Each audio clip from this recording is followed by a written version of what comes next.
हार्दिक स्वागत करता हूं। आज हम एक प्रेरक व्यक्तित्व की स्मृति को चिरस्थायी करने हेतु एकत्रित हुए हैं। स्वतंत्रता संग्राम सेनानी, विधिज्ञ, चिंतक और उत्तर प्रदेश के पूर्व मुख्यमंत्री श्रद्धेय चंद्रभानु गुप्त जी के 124वें जन्म दिवस के अवसर पर उनके सम्मान में स्मारक डॉक टिकट का विमोचन एक ऐसा प्रतीक जो हमें उनके आदर्शों, सिद्धांतों और सेवा भाव की निरंतर स्मृति कराएगा। श्री चंद्रभानु गुप्त जी का जीवन जन सेवा, नीतिनिष्ठ राजनीति और सामाजिक जीवन के समर्पण का अप्रतिम उदाहरण रहा है। उनके द्वारा स्थापित संस्थाएं मोतीलाल नेहरू मेमोरियल सोसाइटी और भारत सेवा संस्थान आज भी उन्हीं मूल्यों को जीती हैं। आज के इस गरिमामय समारोह में हमारे बीच मुख्य अतिथि के रूप में उपस्थित हैं भारत सरकार के माननीय रक्षा मंत्री श्री राजनाथ सिंह जी, एक ऐसा व्यक्तित्व जिनका नेतृत्व राष्ट्र की सुरक्षा, स्वाभिमान और आत्मनिर्भरता का पर्याय बन चुका है, जिन्होंने ऑपरेशन सिंदूर जैसे ऐतिहासिक मिशनों के माध्यम से यह सिद्ध किया कि राजनीति केवल निर्णय नहीं बल्कि राष्ट्र की सेवा के लिए एक साहसिक कदम है। उनका जीवन, विचार और कर्मशक्ति आज की युवाओं के लिए न केवल प्रेरणा है बल्कि भारत के उज्जवल भविष्य को दिशा भी प्रदान करती है। आइए इस मंच से हम न केवल एक स्मारक डाक टिकट का विमोचन करेंगे बल्कि भारतीय जनसेवा, आत्मबल और लोकतांत्रिक चेतना को भी प्रणाम करेंगे। नम्रता पूर्वक निवेदन है हमारे माननीय मुख्य अतिथि एवं सभी विशिष्ट अतिथियों से कि कृपया चंद्रभानु गुप्त जी के पूज्य चित्र के समक्ष पधारें तथा पुष्पांजलि अर्पित कर उन्हें अपनी श्रद्धांजलि अर्पित करें।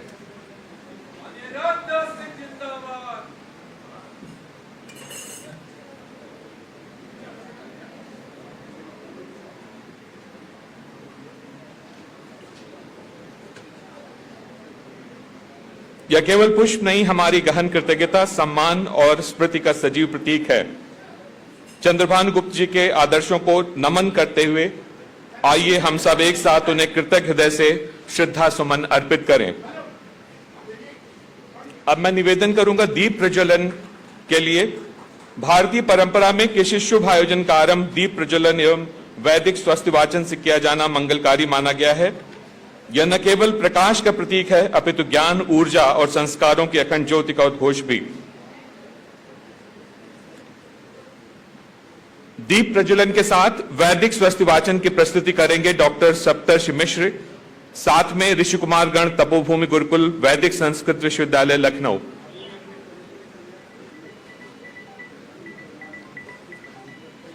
स्वस्ति वाचन के लिए मैं निवेदन करूंगा डॉक्टर सप्तर्षि मिश्र एवं तपोभूमि गुरुकुल वैदिक संस्कृत महाविद्यालय लखनऊ के कुमारों से।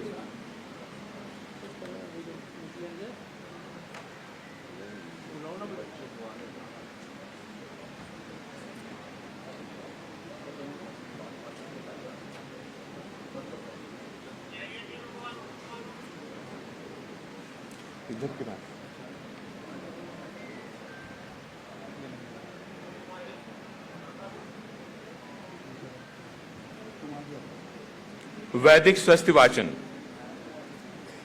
हम आपके पास खड़े हो जाए।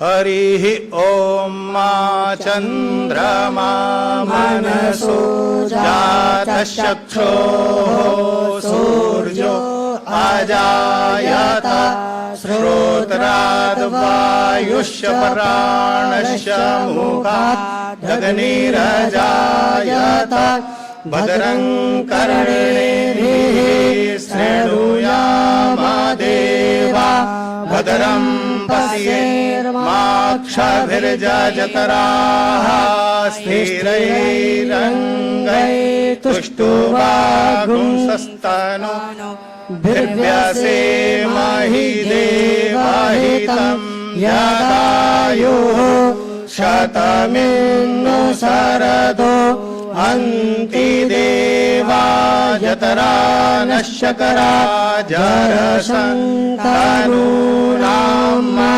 पुत्रासो जतरा पितरो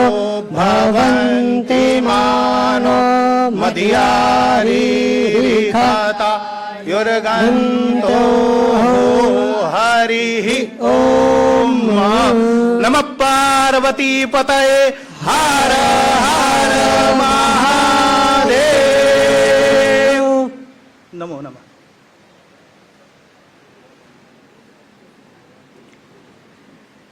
धन्यवाद। अब मैं सादर आमंत्रित करता हूं माननीय सांसद एवं मोतीलाल नेहरू मेमोरियल सोसाइटी के अध्यक्ष श्री उज्जवल रमण सिंह जी को कि वो माननीय रक्षा मंत्री श्री राजनाथ सिंह जी का पुष्पगुच्छ, उत्तरी एवं स्मृति चिन्ह भेंट कर औपचारिक स्वागत करें।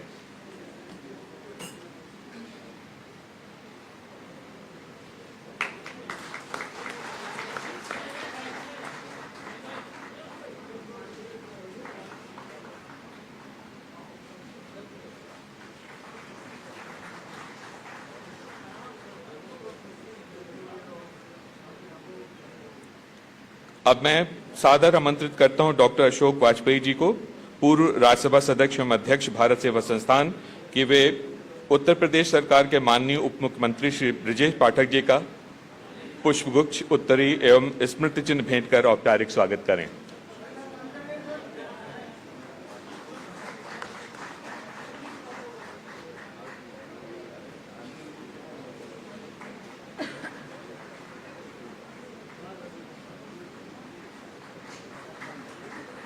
धन्यवाद।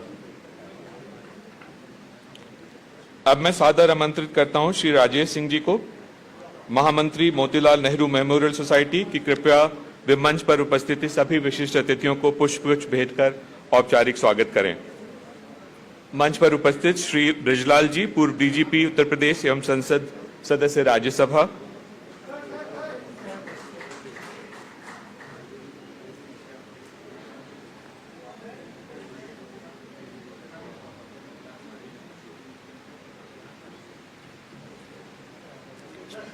श्री उज्जवल रमण सिंह जी, अध्यक्ष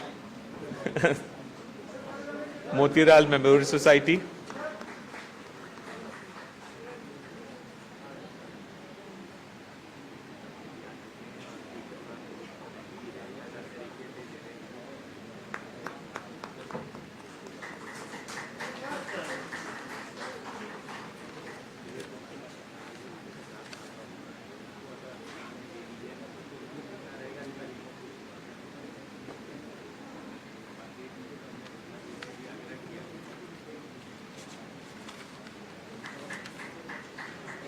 doctor Ashok Vajpayee, Shri G N Mishra ji, doctor Anand Kumar, उधर प्रणय जी बैग हैं, मेयर मैडम, महापौर जी का स्वागत करते हुए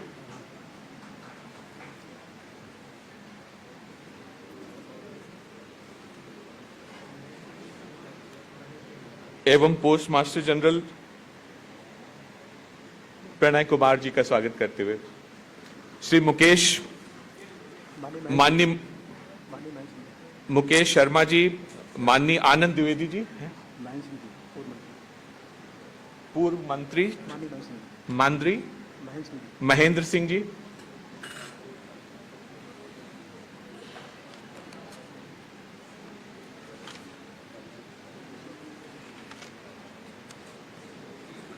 अब मैं निवेदन करूंगा माननीय डॉक्टर अशोक वाजपेयी जी से कि वे मंच पर उपस्थित माननीय श्री राजनाथ सिंह जी एवं अन्य विशिष्ट अतिथियों तथा सभी आमंत्रित गणमान्य जनों का एवं सभागार में उपस्थित सभी सुधीजनों का स्वागत भाषण द्वारा हार्दिक अभिनंदन करें। डॉक्टर अशोक वाजपेयी जी।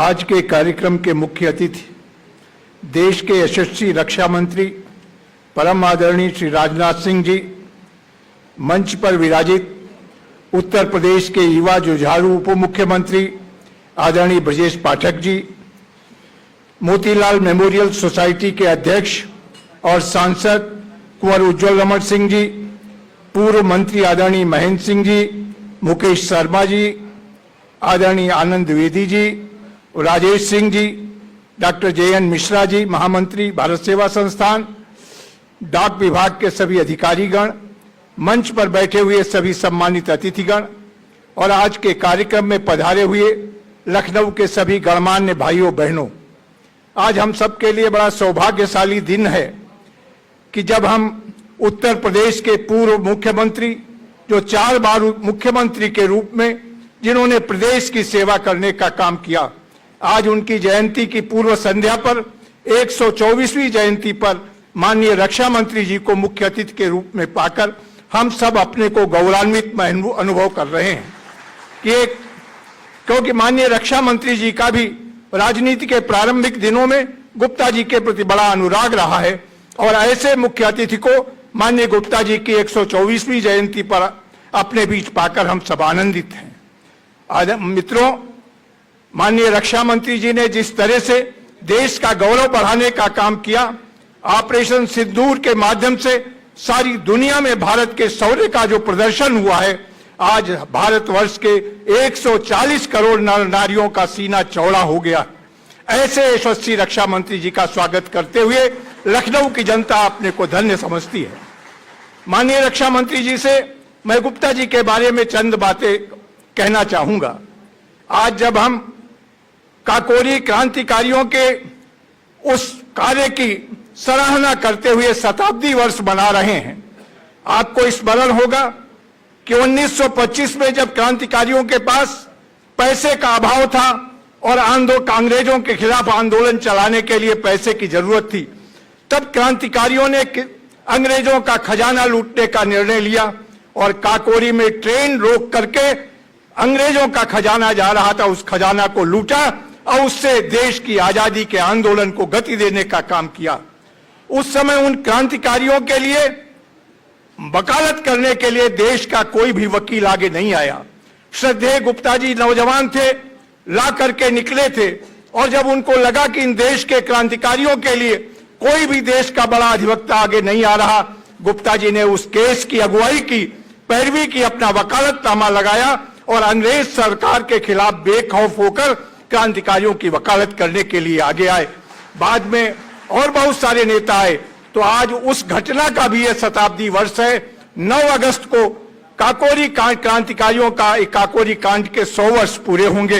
इसलिए माननीय रक्षा मंत्री जी को मैं स्मरण दिलाना चाहता हूं देश के उन रणबांकुरों का जिन्होंने देश के लिए अपना सर्वस्व न्यौछावर किया और काकोरी के उन शहीदों के नाम पर कांग्रेस सरकार तो सदैव उदासीन रही। कभी उनका राष्ट्रीय आंदोलन में उन क्रांतिकारियों का जिक्र उस सम्मान के साथ नहीं आता है जिस गौरव के वो हकदार थे।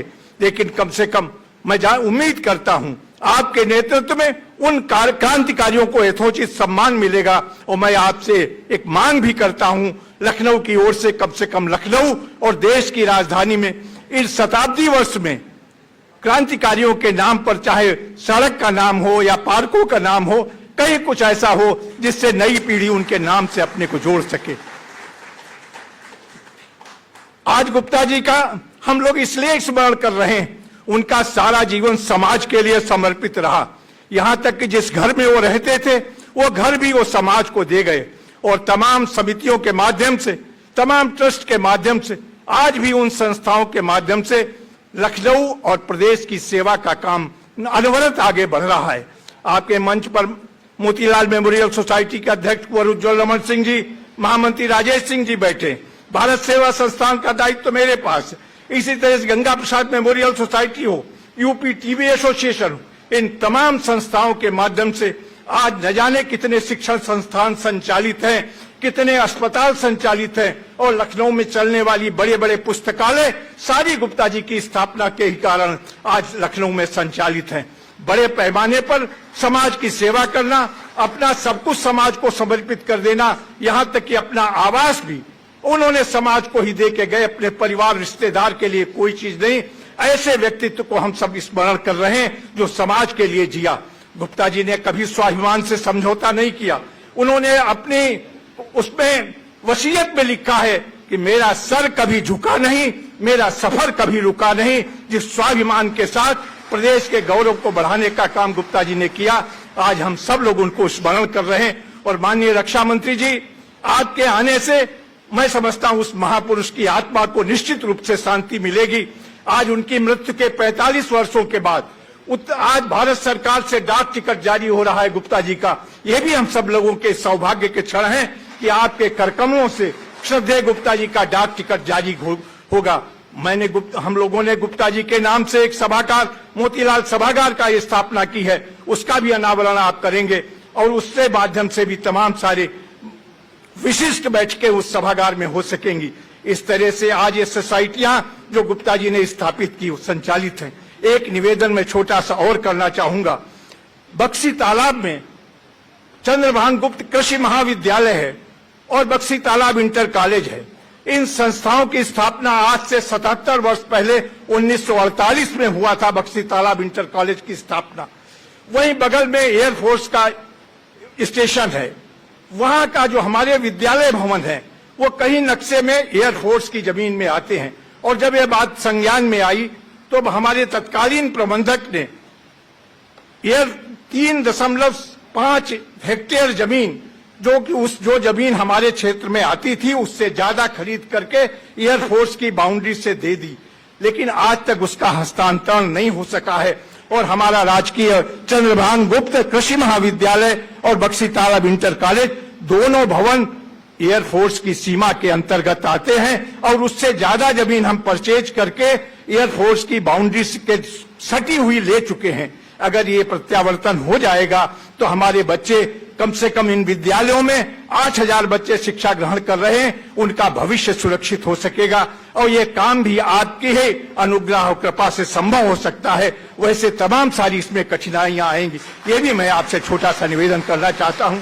आज आपने हम सबके अनुरोध पर, छोटे से निवेदन पर आपने हमारे बीच आना स्वीकार किया। आपका स्वास्थ्य ठीक नहीं था, चाइना जाने के बाद, लौटने के बाद लगातार आप अस्वस्थ थे, लेकिन आज गुप्ता जी के प्रति आपका अनुराग और हम सबके अनुरोध को स्वीकारते हुए आपका पदार्पण हम सबको गौरव बढ़ाने का काम करने वाला है। मैं आपका हृदय से अभिनंदन करता हूं, आभार व्यक्त करता हूं और अपने बीच आपका स्वागत करता हूं कि ये स्नेह और ये अनुराग गुप्ता जी की बनाई संस्थाओं के प्रति आपका हमेशा बना रहेगा। ये संस्थाएं आगे बढ़ती रहेंगी, पुष्पित और पल्लवित होकर समाज की सेवा करती रहेंगी। इसके साथ बार बार आपका अभिनंदन करते हुए अपनी बात को विराम देता हूं। बहुत बहुत धन्यवाद।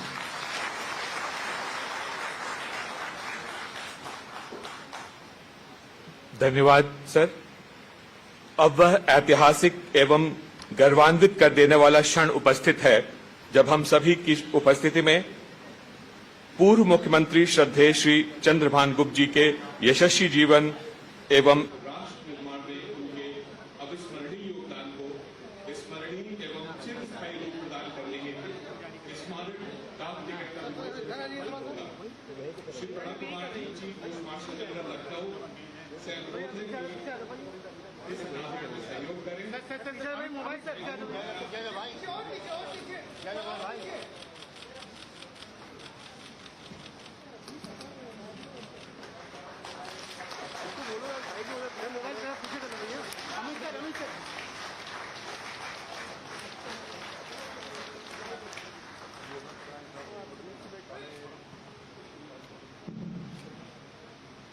साथ ही आप फर्स्ट डे कवर और एल्बम भी प्रदान कर रहे हैं। माननीय रक्षा मंत्री जी एवं यहाँ उपस्थित सभी विशिष्ट जनों को फर्स्ट डे कवर का भी अनावरण साथ में हो रहा है। कृपया करतल ध्वनि से स्वागत करें।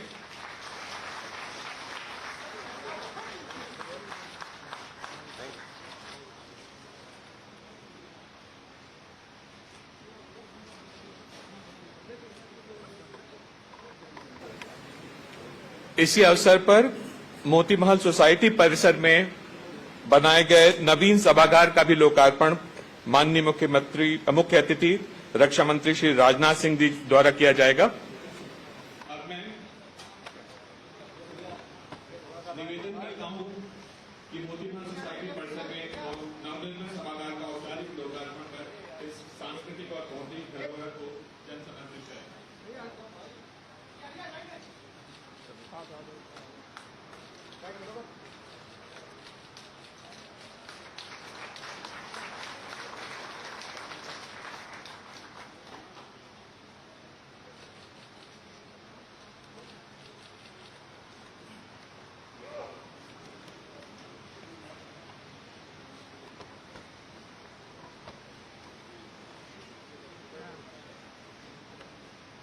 इस भवन का लोकार्पण सिर्फ एक भवन का उद्घाटन नहीं, बल्कि एक विचार पर एक संवाद और सृजनशील विमर्श के नवीन केंद्र का प्रारंभ है। हम इसके माध्यम से आने वाले समय में नीति, विचार और संस्कृत के मेल का विस्तार होते देखेंगे। अब मैं निवेदन करूंगा माननीय सांसद एवं मोतीमहल मेमोरियल सोसाइटी के अध्यक्ष कुंवर श्री उज्ज्वल रमण सिंह जी का कि वे मंच पर आएं और अपने विचारों से हम सभी का उद्बोधन करें।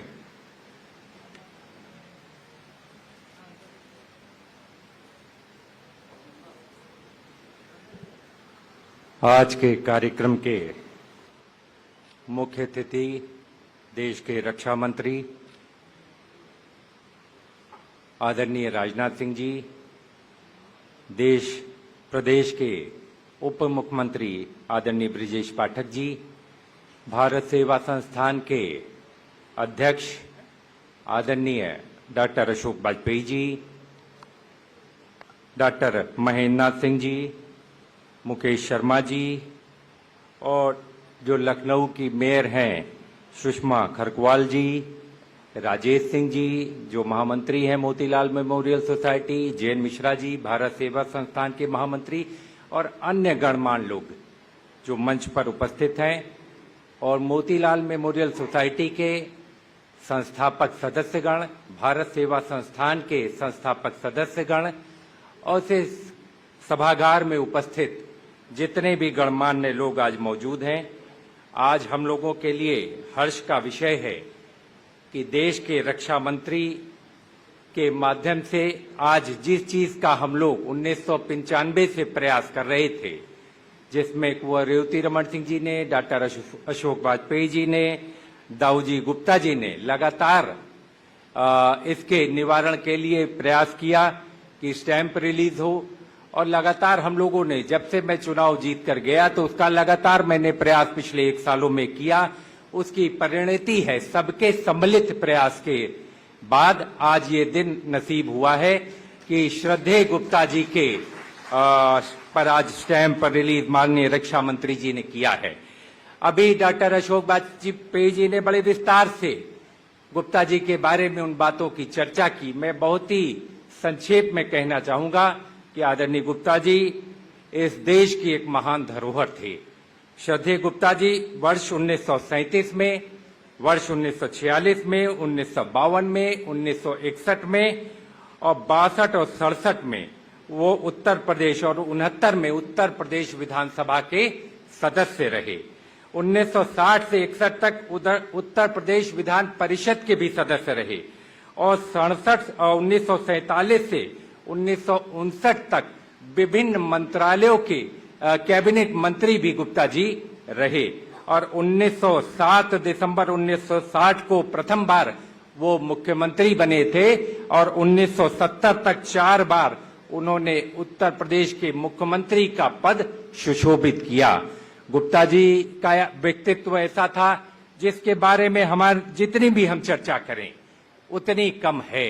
मैं सिर्फ इतना ही कहना चाहूंगा, वो धरोहर इसलिए क्योंकि समय से आगे उन्होंने उन कामों को किया। अगर लखनऊ में रविंद्रालय बना तो उस रविंद्रालय की परिकल्पना पूरे देश में कहीं नहीं थी।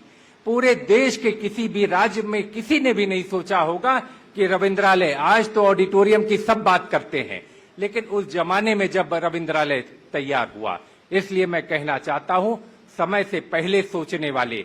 बाल विद्या मंदिर की उन्होंने स्थापना की तो मिशनरी स्कूल के बराबर हमारे पास कोई ऐसा स्कूल नहीं हुआ करता था, लेकिन भारतीय विद्या परंपरा के अनुकूल, गुरुकुल परंपरा के अनुकूल उन्होंने स्कूल की स्थापना की और निश्चित तौर से बाल संग्रहालय बनाया, बाल चिकित्सालय बनाया। बच्चों का बाल चिकित्सालय आज 50 वर्ष पूरे हो रहे हैं। मुझे खुशी है इस बात की कि लगातार 50 वर्ष से मोतीलाल मेमोरियल सोसाइटी लखनऊ शहर के छोटे छोटे बच्चों की सेवा और अल्प दामों पर जितने कम पैसे पर कर रहा है।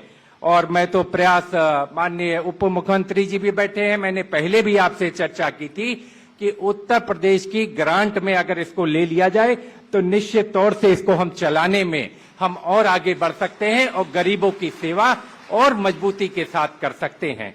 इसलिए मैं आप लोगों से कहना चाहूंगा कि गुप्ता जी ने जो आजादी के पहले जो अपना योगदान दिया, काकोरी लोकमान्य तिलक से प्रभावित होकर गुप्ता जी ने राजनीति की शुरुआत की।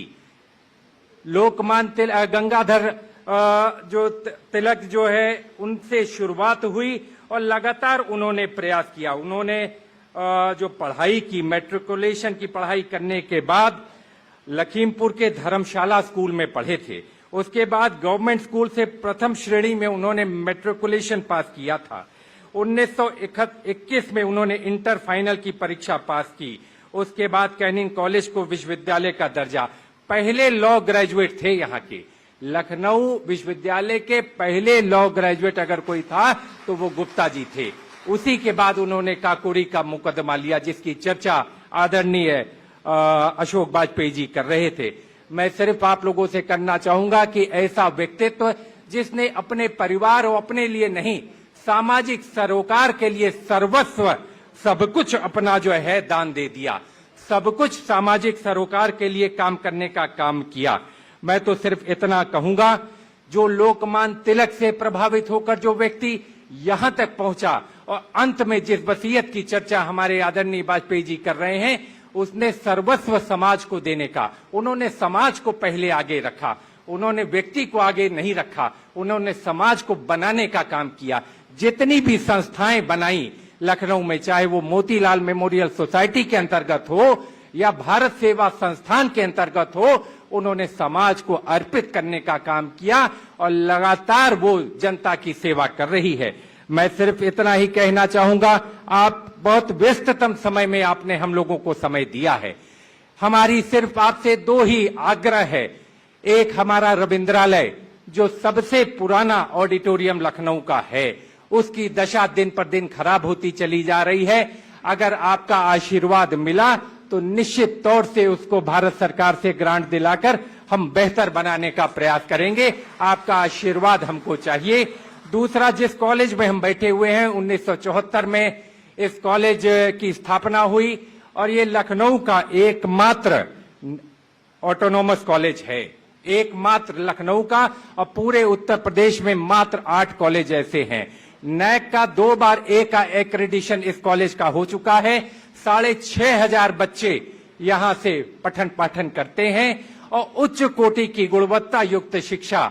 तो हम लोगों का सपना, जब मैं यहाँ का प्रबंधक बना, जब मैं यहाँ का एक संस्था का अध्यक्ष बना, इस संस्था का अध्यक्ष जहाँ आचार्य कृपलानी जैसे, नरेंद्र देव जैसे लोग रहे, बड़े बड़े लोगों ने इस पर सुशोभित किया।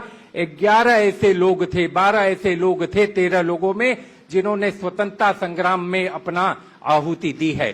तो इस कॉलेज को हम डीम्ड यूनिवर्सिटी का दर्जा दिलाना चाहते हैं और माननीय मुख्य अतिथि जी से आग्रह करेंगे कि अगर आपका आशीर्वाद मिल गया तो इसको हम डीम्ड यूनिवर्सिटी बनाने में जरूरी हमारे सपने पूरे होंगे, हमारे सपनों को पंख मिलेगा और निश्चित तौर से श्रद्धेय गुप्ता जी ने जो बीज बोया था वो पुष्पित पल्लवित होगा।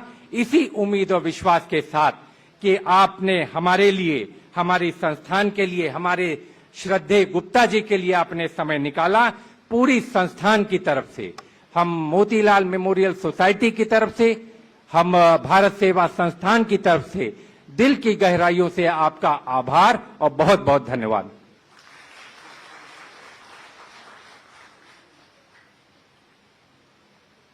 धन्यवाद माननीय श्री उज्ज्वल रमण सिंह जी। अब मैं सादर आमंत्रित करूंगा उत्तर प्रदेश सरकार के यशस्वी उप मुख्यमंत्री, जनप्रिय, संवेदनशील तथा निर्णयशील नेतृत्व के प्रतीक माननीय श्री विजय पाठक जी को, जिनकी विचारशीलता में नवभारत की झलक है और हृदय में हमारे सांस्कृतिक आदर्शों के प्रति अगाध श्रद्धा। आपका कार्य राजनीतिक परिपक्वता और लोक सेवा की प्रतिबद्धता का जीवंत उदाहरण है। हम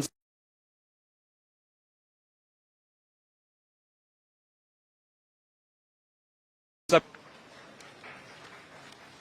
भारत माता के, भारत माता के, भारत माता के। श्रद्धेय चंद्रभान गुप्ता जी की पूर्व मुख्यमंत्री उत्तर प्रदेश के नाम पर स्मारक, डाक टिकट एवं मोती महल सभागार के लोकार्पण कार्यक्रम में मुख्य अतिथि के रूप में उपस्थित हम सबके अभिभावक, देश के यशस्वी रक्षा मंत्री, लखनऊ के लोकप्रिय सांसद आदरणीय राजनाथ सिंह जी, लखनऊ की लोकप्रिय महापौर आदरणीय सुषमा खरकवाल जी, मोती महल सोसाइटी के अध्यक्ष तथा माननीय सांसद आदरणीय उज्जवल रमण सिंह जी, माननीय सांसद ब्रजलाल जी, पूर्व सांसद आदरणीय डॉक्टर अशोक वाजपेयी जी, आदरणीय आनंद द्विवेदी जी, आदरणीय Rajesh Singh ji, chief post master general आदरणीय प्रभव कुमार जी, आदरणीय जयन मिश्रा जी, डॉक्टर आनंद कुमार जी, प्रोफेसर राजकुमार सिंह जी और विशिष्ट रूप से यहां उपस्थित हमारे साथी पूर्व मंत्री doctor Mahendra Singh ji, MLC doctor आदरणीय मुकेश शर्मा जी, एमएलसी रामचंद्र प्रधान जी, माननीय विधायक ओपी श्रीवास्तव जी, माननीय विधायक आदरणीय योगेश शुक्ल जी, हमारे रत्नेश गुप्ता जी, आदरणीय अनिल सिंह जी, आदरणीय ओंकार सिंह जी, उपस्थित सभी व्यवस्था से जुड़े भाइयों तथा बहनों, पत्रकार मित्रों, आज श्रद्धेय चंद्रभान गुप्ता जी की स्मृति में डाक टिकट जारी हो रहा है। हम सब जानते हैं कि लखनऊ के नवनिर्माण में श्रद्धेय चंद्रभान गुप्ता जी का बहुत बड़ा योगदान है। वास्तव में असली समतावादी नेता वो थे। लखनऊ के पुराने लोगों ने जो हम सबको बताया, अपने राजनीतिक जीवन में उन्होंने शुचिता कभी नहीं छोड़ी, पूरा जीवन समाज को समर्पित था। मुख्यमंत्री जैसे सर्वोच्च पद पर रहने के बावजूद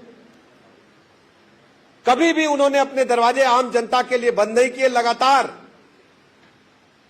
जनमानस के संपर्क में रहते थे और विभिन्न संस्थाओं के माध्यम से निर्बल वर्ग के सेवा के लिए उन्होंने काम किया।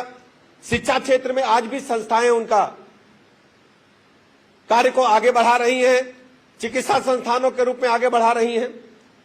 उज्जवल रमन जी से पहले आप पूज्य दाऊ जी गुप्ता जी उस काम को देखते थे, आदरणीय अशोक वाजपेयी जी देखते हैं, आदरणीय मिश्र जी देखते हैं, और सब लोगों ने मिलजुल करके इन संस्थाओं को आगे बढ़ाने का काम किया है।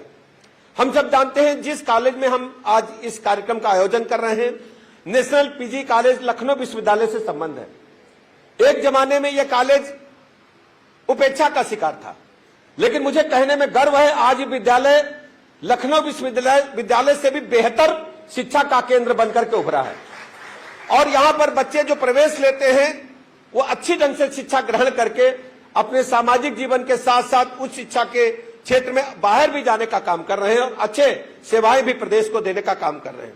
मैं शिक्षा व्यवस्था से जुड़े सभी टीचर्स का, प्राचार्य जी का बहुत बहुत अभिनंदन करता हूं कि उन्होंने बेहतर इस शिक्षा के केंद्रों में इसे डेवलप करने का काम किया है। सभागार बनने के बाद और भी अच्छी सेवाएं कार्यक्रमों के माध्यम से हम सब कर पाएंगे। डाक टिकट जारी होने से हमारे डाकतार विभाग ने बहुत अच्छा निर्णय लिया है। मैं ऐसे अवसर पर केंद्र सरकार को विशेष रूप से माननीय प्रधानमंत्री जी का आभार प्रकट करना चाहूंगा। प्रदेशवासियों की तरफ से उन्होंने पूज्य श्रद्धेय चंद्रभान गुप्ता जी के नाम पर डाक टिकट का जारी करके बहुत अच्छा नेक निर्णय लिया है। मैं सबको बहुत बहुत बधाइयां, शुभकामनाएं देता हूं। विशेष रूप से मैं अभिनंदन और आभार प्रकट करना चाहूंगा अपने माननीय सांसद और रक्षा मंत्री जी का। हम सब जानते हैं कि जिसकी नींव पूज्य चंद्रभान गुप्ता जी ने रखी थी, उस नींव को आगे बढ़ाने का काम श्रद्धेय अटल बिहारी वाजपेयी जी ने किया। चूंकि आप सब प्रबुद्ध वर्ग के लोग हैं, 2 मिनट में अपनी बात समाप्त करूंगा। हर नागरिक का सपना होता है वो जिस शहर में रहे उसे वर्ल्ड क्लास सेवाएं मिले, और आज मैं दावे के साथ कह सकता हूं कि हमारा लखनऊ वर्ल्ड क्लास सेवाओं के लिए पूरे प्रदेश में, पूरे देश में जाना जा रहा है। और जितने प्रबुद्धजन बैठे हैं, हमें लगता है कि देश और विदेश की यात्राएं करने वाले ढेर सारे लोग हमारे समक्ष बैठे हैं। आज हमारे लखनऊ में कनेक्टिविटी के मामले में पूरे देश में नंबर 1 पर अगर कोई लखनऊ को मानता है तो लखनऊ को मानता है। दर्जनों की संख्या में फ्लाईओवर्स, आधा दर्जन अभी पाइपलाइन में है। कौन सोचता था लखनऊ को जो पूज्य अटल बिहारी वाजपेयी जी का सपना था, सीबी गुप्ता जी का सपना था, कौन पूरा करेगा? मैं आप सब प्रबुद्धजनों की तरफ से आदरणीय रक्षा मंत्री जी का हृदय से बहुत बहुत अभिनंदन करता हूं और आभार भी प्रकट करता हूं। सबसे बड़ी बात थी इतनी बड़ी संख्या में वाहनों का आवागमन, लाखों की संख्या में वाहन जिनको लखनऊ में नहीं आना है, हैवी वाहन, हैवी ट्रक, बसें आती थी। 105 किलोमीटर की पेरिफेरियल रोड बना करके उस डीजल के धुएं से पर्यावरण को भी बचाने का काम किया और आने वाली पीढ़ियों को भी संदेश देने की कोशिश की। हमारा लखनऊ पूरे देश में, प्रदेश में नंबर 1 का लखनऊ बनेगा। इसलिए मैं रक्षा मंत्री जी का अभिनंदन करना चाहता हूं, आभार प्रकट करना चाहता हूं। आप सोचिए, ढेर सारे लोग हवाई यात्रा करने के लिए शहीद पथ का उपयोग करते हैं। शहीद पथ भी पूज्य अटल बिहारी वाजपेयी जी के मार्गदर्शन में आदरणीय रक्षा मंत्री जी ने बनवाने का काम किया था। अगर शहीद पथ न तो हवाई अड्डा जाना मुश्किल हो जाएगा, हमारी जहाजें छूट जाएगा। सच्चाई है कि नहीं, आप बताइए आप सब लोग। तो और सोचिए, आप केवल मार्गों का ही नहीं काम हुआ है, हवाई अड्डा जाकर के देखिए, दिल्ली से बेहतर हवाई अड्डा, अंतर्राष्ट्रीय हवाई अड्डा शायद ही कहीं आपको ऐसा मिलेगा, वर्ल्ड क्लास हवाई अड्डा बनने का काम किया है। आपके पास में गोमती नगर का रेलवे स्टेशन है। गोमती नगर का रेलवे स्टेशन आप देखेंगे, अगर ट्रेन आपकी 10 बजे, आप जाकर के 6 बजे बैठ जाइए, सो जाइए, भोजन करिए, बेहतर व्यवस्था वर्ल्ड क्लास आपको गोमती नगर रेलवे स्टेशन में मिलेगी। चारबाग का रेलवे स्टेशन, पहले एक ही तरफ आपको मिलता था railway station. Anand Nagar side में केवल चढ़ने उतरने की व्यवस्था तो थी, लेकिन कोई भी रेलवे स्टेशन टिकट नहीं मिलते थे, कोई भी व्यवस्था फैसिलिटी रेलवे की तरफ से नहीं थी। अब आनंद नगर साइड का भी रेलवे स्टेशन बेहतर से बेहतर बनाने का काम किया है। शहर में जितने भी हमारे रेलवे स्टेशन हैं, बेहतर से बेहतर बन रहे हैं, और ये सब संभव माननीय रक्षा मंत्री जी के अथक प्रयासों से हो पाया है। एक और मार्ग आप देख रहे होंगे, आजकल निकलते होंगे, बन रहा है गोमती के पैरेलल एक मार्ग। आपने देखा है कि नहीं देखा? सब लोगों ने देखा है, आप लोगों ने, ब्रिजेज बन रहे हैं। ये मैं कह सकता हूं कि ये मार्ग लखनऊ की जीवनदायिनी मार्ग बनेगी। हम पैरेलल गोमती के जाएंगे और इसको कॉरिडोर की तरह इस्तेमाल करेंगे पूरे लखनऊ को। अभी केवल एक रोड पर पूरा लोड है, दूसरा पैरेलल मार्ग, वो भी 4 वे ट्रैक बन रहा है। ये सब आदरणीय रक्षा मंत्री जी की सोच का परिणाम है। लखनऊ को हमें नालों से निजात मिले, 1090 पे एसटीपी का निर्माण हुआ है, और ढेर सारे निर्माण अभी पाइपलाइन में है। समय आने पर उनको हम आपके समक्ष रखेंगे।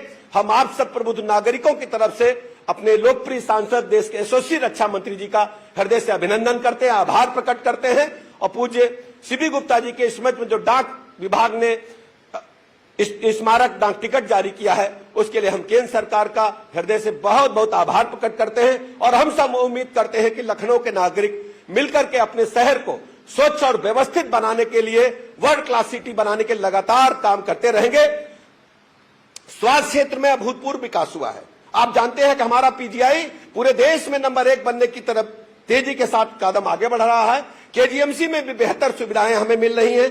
धीरे धीरे आप देखेंगे हर क्षेत्र में हमारा लखनऊ तेजी के साथ आगे बढ़ेगा।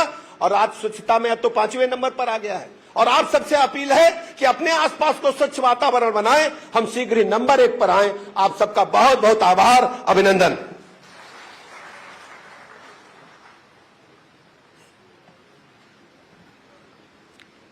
धन्यवाद माननीय उप मुख्यमंत्री जी। आपके इस ओजस्वी भाषण में हमें बार बार एक ही चीज की स्मृति हुई कि माननीय रक्षा मंत्री, ये गौरव का विषय है कि वो लोकसभा में, संसद में प्रतिनिधि लखनऊ का करते हैं। मैं ये लोभ संवरण नहीं कर पा रहा हूं कि मैं उनके गृह जनपद चंदौली का निवासी हूं और गोरखपुर विश्वविद्यालय से ही मैंने पढ़ाई की थी। ये मेरे लिए अत्यंत गौरव का क्षण है कि माननीय राजनाथ सिंह जी आज हमारे बीच अब हमें संबोधित करेंगे।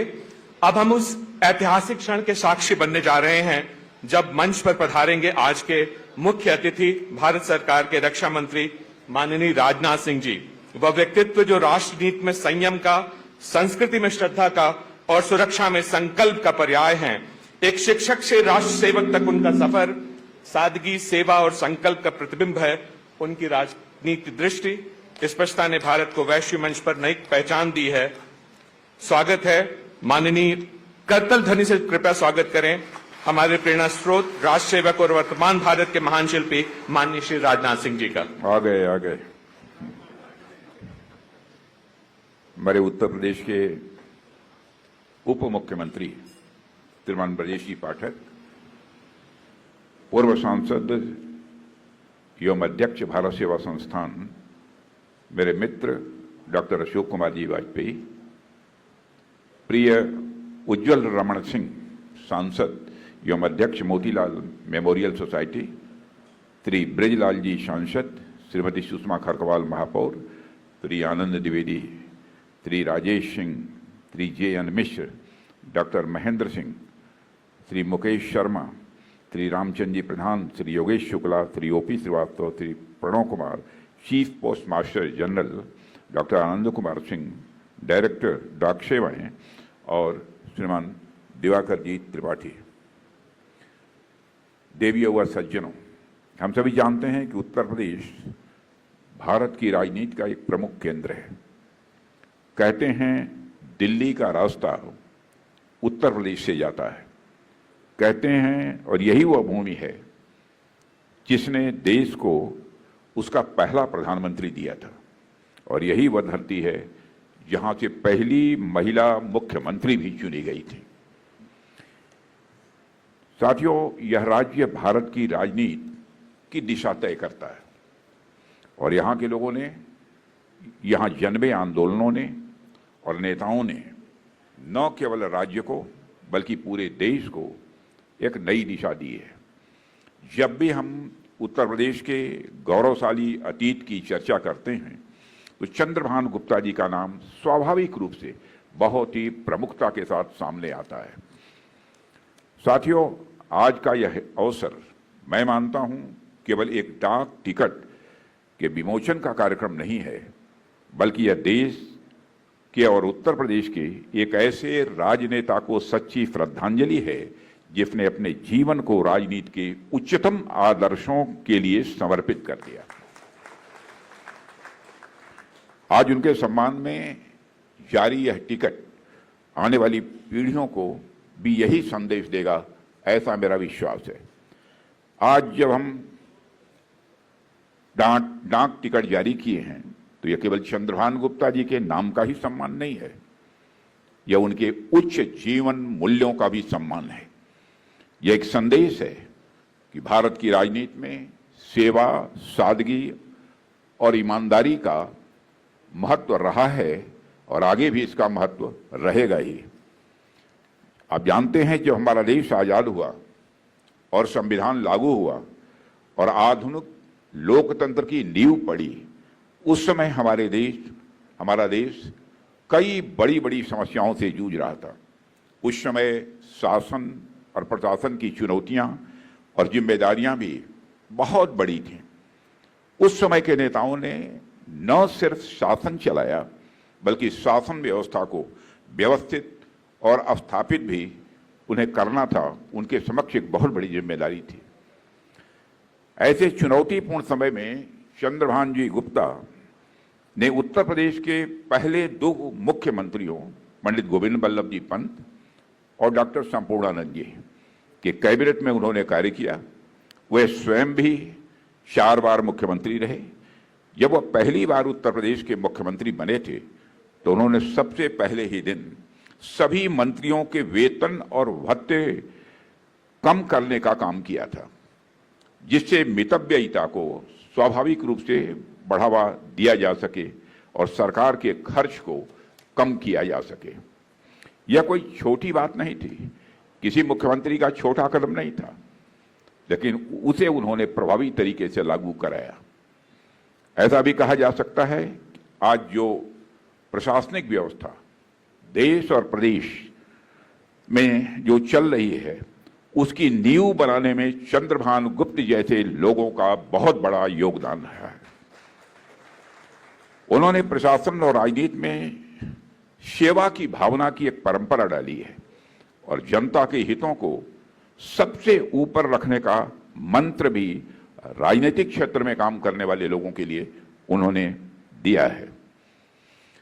कल मैं जब अपने कार्यकर्ताओं को संबोधित कर रहा था तो मैंने उसमें यह वाक्य कहा था, यह जो मंत्री का पद होता है यह सत्ता की कुर्सी नहीं है बल्कि एक सेवा की चौकी है।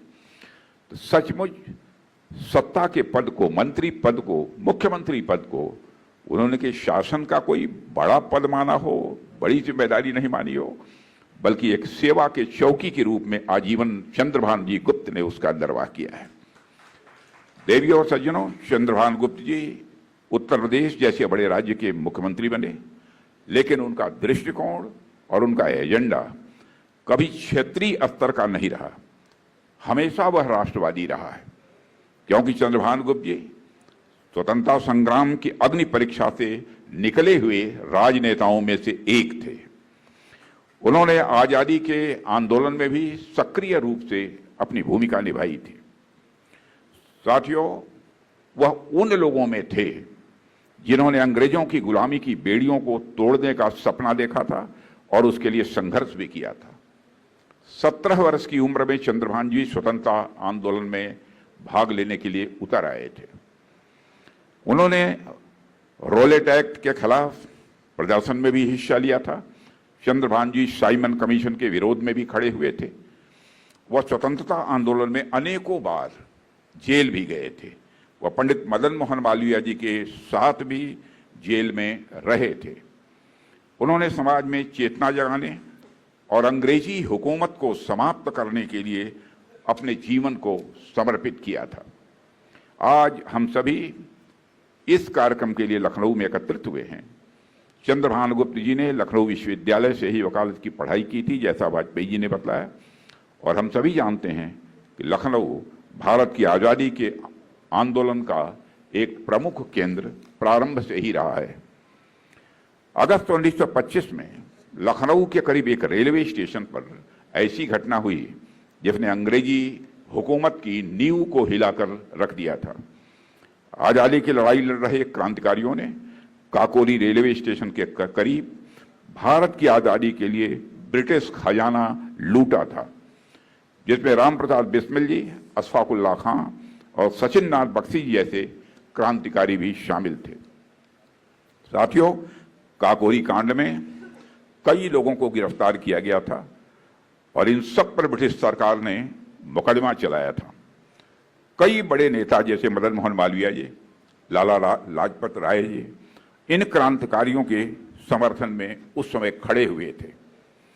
जब काकोरी कांड का ट्रायल शुरू हुआ तो क्रांतिकारियों की तरफ से दिग्गज वकील गोविंद बल्लभ जी पंत जी के साथ चंद्रभान जी गुप्त भी उनके साथ कोर्ट में खड़े हुए थे, उतरे थे और वकालत की थी उन्होंने। चंद्रभान गुप्त जी ने अपनी वकालत की पढ़ाई का देश के क्रांतिकारियों के पक्ष में सदुपयोग करके यह साबित कर दिया कि वह एक सच्चे राष्ट्रभक्त थे। यह संयोग ही है कि इस साल काकोरी कांड की 100वीं वर्षगांठ भी मनाई गई है। साथियों, काकोरी लखनऊ से कुछ ही दूर पर स्थित है और लखनऊ का इस ऐतिहासिक घटना से बहुत ही नजदीकी रिश्ता भी है। इसलिए मेरा प्रयास यह होगा काकोरी कांड के शताब्दी वर्ष को इस शहर के साथ साथ अन्य स्थानों पर भी ठीक तरीके से, भव्य तरीके से मनाया जाए। साथियों, चंद्रभान जी गुप्ता का जीवन आम जन के लिए यह समर्पित था। वह हमेशा कमजोर वर्ग के लिए कार्य करते रहे और किसानों के लिए उनके मन में एक अलग स्थान था। जब उन्होंने हमारा संसार नाम की फिल्म देखी जिसमें किसानों की समस्या की बात की गई थी, तो उन्होंने तत्कालीन मुख्यमंत्री सुचेता कृपलानी जी से बात करके इस फिल्म को टैक्स फ्री कराया था। तो चंद्रभान जी गुप्त ने कराया था क्योंकि यह किसानों से संबंधित था। गुप्ता जी ने सार्वजनिक जीवन में भी ईमानदारी से काम किया, हमेशा इंटीग्रिटी के साथ काम किया और 1960 में जब उनसे पूछा गया कि किसे मुख्यमंत्री बनाया जाए तो उन्होंने कई लोगों के नाम का प्रस्ताव नेतृत्व के समक्ष प्रस्तुत किया, लेकिन अपना नाम भी उन्होंने प्रस्तावित नहीं किया। यह राजनीतिक क्षेत्र में काम करने वालों की यह मर्यादा होती है। और आज की राजनीति में यदि से पूछा जाए कि मुख्यमंत्री किसे बनाया जाए, मंत्री बनाया जाए, तो आज लोग एक पहला नाम अपना लेंगे और उसके बाद तब फिर दूसरे, तीसरे, चौथे स्थान पर दूसरों का नाम लेंगे। ये आजकल को हालत ऐसी है कि लोग कुर्सी पाने के लिए सारी मर्यादाओं का भी अतिक्रमण करने में रंच मात्र भी संकोच नहीं करते हैं। साथियों, चंद्रभान जी पंडित नेहरू जी की आर्थिक नीतियों से ज्यादा सहमत नहीं थे, इसलिए उन्होंने पंडित नेहरू जी को लेकर, उनकी नीतियों को लेकर कई बार अपनी प्रतिक्रिया भी व्यक्त की। कामराज प्लान से भी चंद्रभान जी बहुत सहमत नहीं थे, लेकिन चंद्रभान जी गुप्त ने कामराज प्लान के लिए उत्तर प्रदेश के मुख्यमंत्री के तौर पर इस्तीफा दे दिया था। आप कल्पना कीजिए कैसे चुने हुए एक नेता को कुछ लोगों की नापसंदगी की वजह से पद से हटना पड़ा था। साथियों, चंद्रभान जी के पास बहुत लंबे समय तक सत्ता नहीं रही है, लेकिन जितने भी कम समय के लिए वह सत्ता में रहे, उन्होंने जन कल्याण के कार्यों को अपने कामकाज में बराबर प्राथमिकता दी है। वह हमेशा अपनी राजनैतिक शुचिता के लिए जाने जाएंगे। साथियों, चंद्रभान जी ने आजीवन विवाह नहीं किया था, अपना पूरा जीवन ही वह समाज के लिए उन्होंने समर्पित कर दिया था। उनका मानना था कि जनता ही मेरा परिवार है और जनता की सेवा ही यह हमारा धर्म है। साथियों, उन्होंने इस प्रकार स्वयं से ऊपर बराबर देश को रखा है, समाज को रखा है। उनके विरोधियों ने उन पर कई बार सवाल उठाने की कोशिश की, लेकिन उन पर कोई आरोप लाख कोशिशों के बावजूद वह नहीं लगा पाए। जब उनका निधन हुआ तब उनके अकाउंट में मात्र 10,000 रुपए थे। साथियों, चंद्रभान गुप्त जी एक नेता से ज्यादा जन सेवक थे। वह केवल कई बार के उत्तर प्रदेश के मुख्यमंत्री नहीं थे, बल्कि वे उस उच्च परंपरा के व्यक्ति थे जिनकी गिनती भारतीय स्वतंत्रता संग्राम से निकले हुए नेताओं में थी। वह परंपरा जिसमें सत्ता का अर्थ व्यक्तिगत स्वार्थ साधन नहीं होता है, बल्कि जनता के विश्वास को बनाकर रखते हुए देश के विकास के लिए कार्य करना होता है। साथियों, चंद्रभान जी गुप्त से जुड़ा एक और किस्सा मैं आप सबके बीच यहां रखना चाहता हूं, जिससे हमें चंद्रभान जी गुप्त की व्यक्तित्व की उदारता का पता स्वाभाविक रूप से चलता है। जब वो उत्तर प्रदेश के मुख्यमंत्री थे तो लगभग 10,000 लोग उनके खिलाफ प्रदर्शन कर रहे थे। इन प्रदर्शनकारियों में चंद्रशेखर जी भी शामिल थे, जो कि भारत के पूर्व प्रधानमंत्री रहे। इन सभी लोगों के पास खाने पीने का इंतजाम नहीं था। चंद्रभान गुप्त जी को पता था कि वे सभी लोग भूखे हैं, तो तुरंत चंद्रभान जी गुप्ता ने सारे प्रदर्शनकारियों के लिए भोजन की व्यवस्था कराई थी, पूड़ी और साग सब्जी बनाई थी। माने स्वस्थ लोकतांत्रिक व्यवस्था में विपक्ष के प्रति भी जो सम्मान होना चाहिए, आजीवन अपने राजनीतिक जीवन में उसका निर्वहन उन्होंने किया था। तो चंद्रभान जी गुप्त का जीवन हमें बताता है कि सत्ता का अर्थ केवल पद या अधिकार नहीं होता है, बल्कि जिम्मेदारी, त्याग और जनता के हितों की रक्षा करना होता है। उनके जीवन से हमें यह भी संदेश मिलता है कि राजनीति में मतभेद भले ही हों, लेकिन मनभेद नहीं होना चाहिए, वैमनस्य नहीं होना चाहिए। यह संदेश भी स्पष्ट रूप से हमें मिलता है। वो अपने मित्रों और विरोधियों दोनों के साथ बहुत ही विनम्रता और सम्मान के साथ पेश आते थे, और यही वजह थी कि उनके कई विरोधी निजी तौर पर उनका सम्मान करते थे। उनकी जीवन शैली बेहद सरल थी। उन्होंने राजनीति को कभी भी व्यवसाय नहीं बनाया, बल्कि एक सेवा का माध्यम बनाया। यही कारण था कि उत्तर प्रदेश की जनता के बीच वह अत्यंत लोकप्रिय सदैव बने रहे। उनकी सामाजिक कल्याण में भी गहरी दिलचस्पी थी। उन्होंने लखनऊ में होम्योपैथिक अस्पताल, बच्चों के लिए संग्रहालय जैसी संस्थाओं की स्थापना में भी अपनी बहुत ही महत्वपूर्ण भूमिका का निर्वाह किया है। साथियों, मानते थे कि समाज तभी आगे बढ़ सकता है जब शिक्षा सब तक पहुंचे। उनका मानना था कि बच्चे में अच्छे संस्कार और अच्छे संस्कार के साथ साथ वैज्ञानिक दृष्टिकोण विकसित करना यह भविष्य की एक पक्की गारंटी है।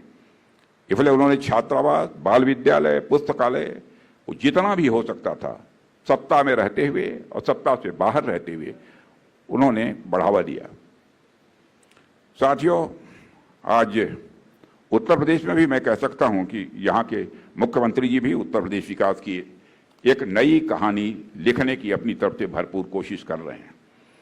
आज उत्तर प्रदेश में कानून का राज है, निवेश बढ़ रहा है, उद्योग धंधे फल फूल रहे हैं, बुनियादी ढांचे में ऐतिहासिक बदलाव हो रहे हैं, expressway, airport, metro, medical college, ये सब विकास की नई तस्वीर आप सबको देखने को मिल रही होगी।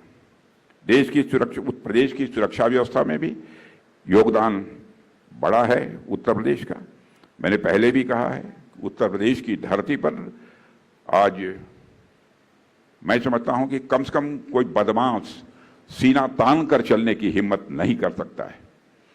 अभी कुछ ही दिनों पहले मैंने लखनऊ में एक ब्रह्मोस एयर स्पेस की इंटीग्रेशन और टेस्टिंग फैसिलिटी का उद्घाटन किया था। आप लोगों ने देखा होगा जो ऑपरेशन सिंदूर हुआ, उस ऑपरेशन सिंदूर में ब्रह्मोस ने करिश्माई काम किया है, ब्रह्मोस मिसाइल ने। और इतना ही नहीं, ब्रह्मोस मिसाइल ने जो करिश्मा दिखाया है, उसके बाद दुनिया के लगभग 14-15 देशों ने भारत से ब्रह्मोस मिसाइल की मांग की है। तो ब्रह्मोस मिसाइल अब लखनऊ से भी एक्सपोर्ट की जाएगी। यह फैसिलिटी रक्षा क्षेत्र में मैं समझता हूं हमारे देश की जो हमारी आत्मनिर्भरता है उसको मजबूती देगी और साथ ही इससे रोजगार का भी सृजन होगा। और मेरा प्रयास यही है कि यहाँ और इंडस्ट्रीज भी आएँ ताकि लखनऊ के साथ साथ प्रदेश का भी तेजी से विकास हो। साथियों, अपनी बात समाप्त करने के पहले एक घटना का मैं जिक्र करना चाहूँगा। जब हमारी उम्र लगभग 25.5 या 26 के आसपास रही होगी, मैं मिर्जापुर विधानसभा क्षेत्र से विधानसभा का चुनाव लड़ रहा था। जनता पार्टी उस समय थी। चंद्रभान जी गुप्त एक सार्वजनिक सभा को संबोधित करने के लिए मिर्जापुर में गए थे। मेरे पक्ष में, माने मेरी विधानसभा की जनता को संबोधित कर रहे थे। जनता को संबोधित करने के बाद उन्होंने मेरा हाथ पकड़कर अपनी गाड़ी में दाहिनी तरफ बैठा लिया और दाहिनी तरफ बैठाकर धीरे से 5,000 रुपया निकालकर उन्होंने मुझे दिया। मैं उसे कभी भूल नहीं पाता। और मुझे याद है जब चंद्रभान जी गुप्ता को विदा करने के बाद जो हमारा चुनावी कार्यालय था, तो वहां जब मैं गया तो हमारे एक कार्यकर्ता थे जो चुनावी सारी व्यवस्थाओं का संचालन कर रहे थे। मैंने उनको 5,000 रुपये जब दिए तो वह बिल्कुल गदगद हो गए। उन्होंने कहा अब तो मेरा काम सब बन गया। अब उस समय 5,000 रुपये की क्या कीमत थी इसका सहज ही आप अनुमान लगा सकते हैं। वह चंद्रभान जी गुप्त स्वतंत्रता संग्राम में उन्होंने एक साधारण कार्यकर्ता की तरह शुरुआत की और अपने त्याग, प्रतिबद्धता और नेतृत्व से लाखों लोगों के दिलों में जगह बनाई है। उनका जीवन इस बात का उदाहरण है कि कैसे कोई व्यक्ति व्यक्तिगत महत्वाकांक्षा से ऊपर उठकर देश के लिए जीवन जी सकता है। मैं स्वर्गीय चंद्रभान जी गुप्त की स्मृति को यहाँ नमन करता हूँ और मैं हमारे वाजपेयी जी और उज्ज्वल रमण सिंह दोनों के प्रति आभार व्यक्त करता हूँ। इस कार्यक्रम में मुझे उन्होंने आमंत्रित किया और इस कार्यक्रम में आने का मुझे सौभाग्य प्राप्त हुआ है। आप सबको बहुत बहुत धन्यवाद।